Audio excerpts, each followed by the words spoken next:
বিকেলে নাস্তার জন্য এরকম একটা ঝটপট একটা রেসিপি যদি তৈরি করা যায় তাহলে কেমন হয়। আর এই রেসিপিটার নাম হচ্ছে আলুর চপ।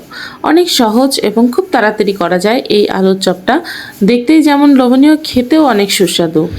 আর এই রেসিপিটা তৈরি করার জন্য আমি 3টা বড় সাইজের আলু নিয়েছি। তো আলুটা হচ্ছে আমি ভালো মতো ধুয়ে, যেহেতু নতুন আলু অনেক ময়লা ছিল, ধুয়ে ছোট ছোট কুচি কুচি করে নিয়েছি, মানে গ্রেট করে নিয়েছি। তো এটা চাইলে আপনারা মেশিন দিয়েও করতে পারেন, আমি এটা হাতে করে নিয়েছি, তো আমার জন্য এটাই ইজি লাগে।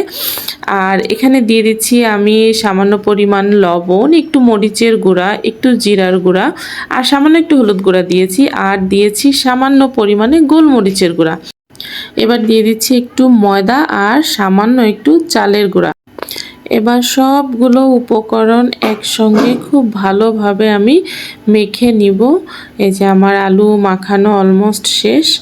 তো আলুটা মাখানোর পর এরকম একটা আঠালো আঠালো একটা ভাব চলে আসছে। এবার হচ্ছে এগুলো ভাজার পালা, এই জন্য আমি একটা কড়াইতে তেল দিয়ে দিলাম, আর এটা আমি সামান্য ডুবো তেলে ভাজবো।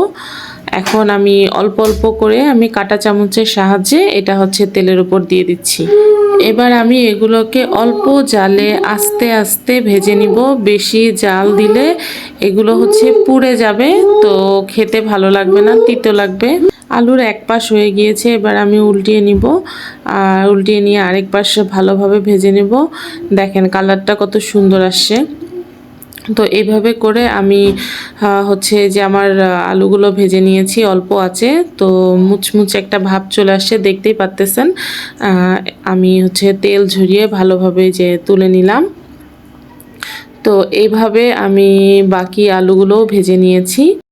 আমার সবগুলো আলু ভাজা শেষ হয়ে গিয়েছে, আর এটাকে আমি পরে সসের সাথে পরিবেশন করেছি। দেখেন দেখতেই কত লোভনীয় লাগতেছে। আর এটার যে একটা ক্রিস্পিনেস আপনাদেরকে একটু কতটা ক্রিস্পি হয়েছে, দেখতেও যতটা ক্রিস্পি, খেতেও অতটা অনেক মজা হয়েছে। তো আপনারা সবাই বাসায় ট্রাই করবেন, ট্রাই করে জানাবেন যে কেমন হয়েছে। ভালো লাগলে, আমার ভিডিওটা যদি ভালো লাগে অবশ্যই লাইক করে দেবেন। সবাই ভালো থাকবেন। আল্লাহ হাফেজ।